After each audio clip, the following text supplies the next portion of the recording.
The AFLW, as I mentioned a moment ago, kickstarts season 7. And of course, the first game of the season will be live on Channel 7, Carlton and Collingwood. Hopefully we get a game as good as what we got in round 23 in the men's competition. That game, of course, is at Princes Park. We've got 4 new teams this year, Pat. The Swannies, Port Adelaide with, of course, Aaron Phillips taking the role as captain from the crosstown rival Crows, Essendon and Hawthorn, who have got Beck Goddard, the former Crows premiership coach, at the helm. So the 18-team competition is complete and season 7 is here. It is. It's, as you said, it's 18 teams. It's only 10 games. So the importance of starting well, and when we say it with any season, it's critical. But when there's only 10 games to be played, it doubles down on just how important those games are. Carlton Collingwood promises to be a fascinating one. We've seen Carlton lose arguably their best player in Prasparkas. She's going to be is a huge signing for Essendon, so she'll be a critical player for them this season, as is Aaron Phillips, arguably the game's best player. I'm not sure that's arguable, Pat. Well, if we talk historically, she's the game's best player. But I think more broadly, what Erin brings to any side is professionalism that probably no other team experiences, because she's played professional sport and dominated it.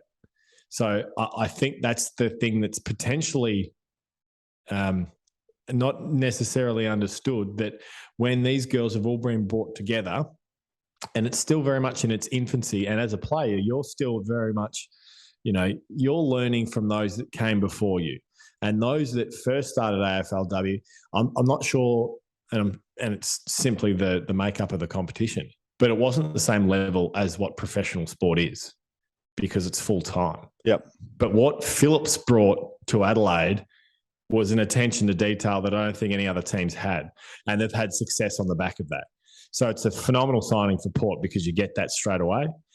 What's the loss going to be like for Adelaide? I thought Adelaide would have lost more players than they have. It's not to say that they haven't lost important players. They have, but I don't think they'll be stripped back as bare as potentially what I thought they might be. Melbourne, I think, will be the team to beat. They seem to have gotten stronger, which is extraordinary given the fact that there's been 4 new teams come into the competition.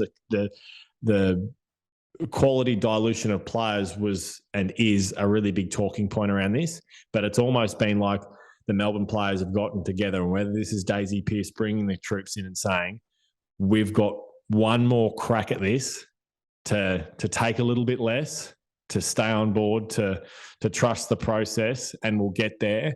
I suspect they'll be extremely difficult to beat. Fremantle, arguably robbed of a premiership in 2020 due to COVID.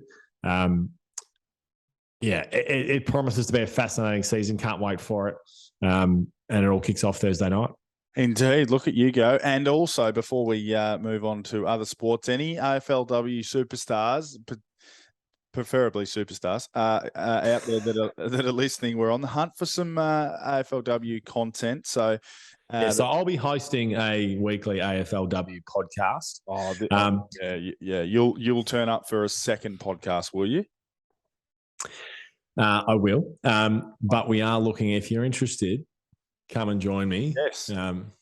Yes. Well, you handle all the intricacies for the Field AU, but I'm taking on board AFLW. So look out. Plus all the other podcasts. So, all right, if you want to work with the 300-game superstar Patrick Dangerfield and book some AFLW, get at us and we will make it happen.